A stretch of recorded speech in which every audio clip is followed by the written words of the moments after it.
Ladies and gentlemen, welcome to another edition of Rust League. Lurgo, deejflat, casting games.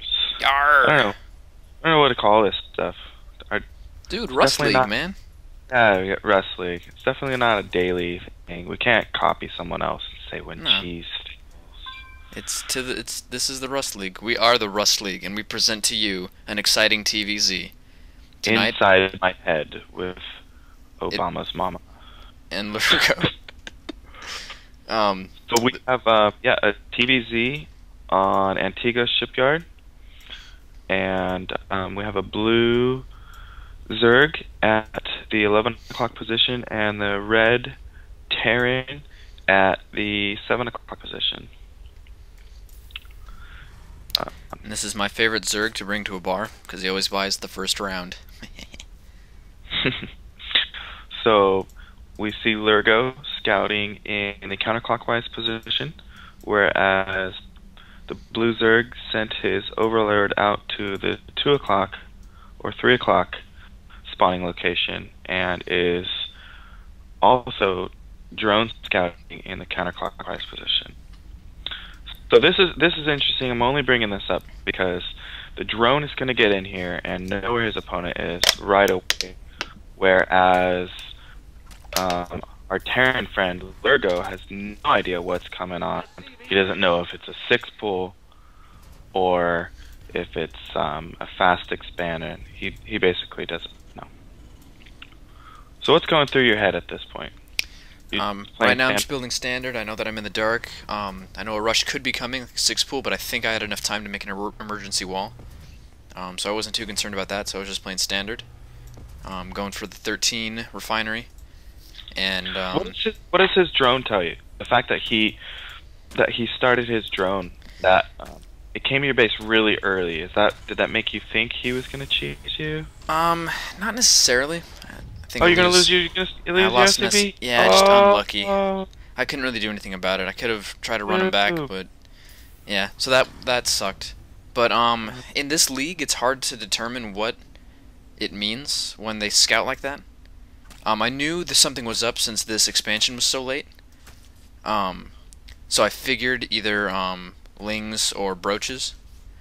But I got the kill. I got revenge, so then I just came home. You know what you should have done? Huh? You should have built. Oh, and then he killed the guy.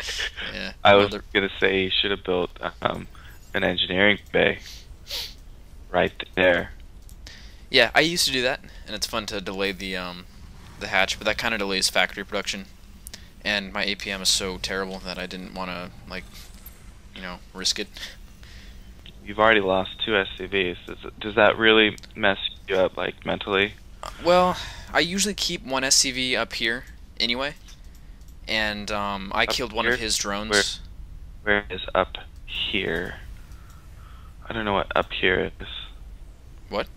Oh, like, just like up in here, the... like well, I mean, on my screen it makes sense. Weird. Anyway, it didn't affect my mining too much, but, I mean, psychologically, of course, but it didn't really mess up my build, which is standard Hellions. Try to snipe an overlord, like like, let's say you finally found out he was in this position. Do you ever send a marine maybe over to like the 3 o'clock or like 4 o'clock, expecting the overlord to like fly over there at some point, and you can snipe the first one? Yeah, sometimes I send my marines around the perimeter of my base. And usually, just if I have my marines chilling, that's where I'll put them in strategic locations. I don't like to send my marines out to like go snipe an overlord that's just chilling like in the middle, because a handful of Zerglings can just own them really easily, and I don't pay close enough attention to my units to be able to risk something like that. Well, what I've seen with many programmers is they will have their very first marine go to, especially on like, let's say a 2-player map, where they know the path that marines are that the overlords are going to fly, and they will try to snipe it. Okay, let's get back to this game. So we have some Hellions coming, and the queens have blocked the ramp. We got 3 queens out, and this should be plenty to keep off the 4 Hellions. And plenty of drones. Nothing to really kill. So those Hellions didn't work out for you. Not so much. It's still good to have them, because I denied that 1 tumor, and that alone, so far my Hellions are worth it. Just for that, like, basically these Hellions are worth it, and I did snipe an Overlord right there with those Marines. Yeah, what he needs to do is to get lair tech, get his other gas going. Myself being and he is slightly oversaturated here. He didn't move his drones back from his main. Well, I think that, well, any day, slightly. Maybe he will do this. So you have a small collection of. You gonna snipe another Overlord? Is this what's going on? This is another bad habit I have with. I send my Hellions to the 3rd to deny the drone, because a lot of the time in this league, in the Rust League, they'll just send a drone blind to make the 3rd. Then I can just snipe the drone, then I come home. But sometimes I lose some Hellions, but I reinforce them enough. Did you get the Overlord? Oh, 2 health, 3 health, but it's in your base. Yeah. This map, these are probably like the worst positions for a ZVT for the Zerg player, because Terrans want to expand towards their opponent, while Zerg pretty much want to get as far away from him as possible. And the fact that the Zerg player's 3rd is basically in the Terran backyard, I mean, it's so easy for them to abuse the cliff with tanks, or even like you could do a drop, and so much. Yeah, definitely you have to take advantage of the positions for this, because I mean it really was in my favor. Okay, a Phantom Bunker right now. It's just kind of delaying. Yeah. Delaying the. Oh, and you salvaged it. Wow. That was pretty good. Pretty good, I must say. You survived your Hellion with 5 HP. He could have. He ignored the bunker, knowing that there's nothing in it. Yeah, I don't know why he attacked the bunker. Well, you know, that's. He didn't know what was behind it. Yeah. He didn't know what was in it. And actually, that number of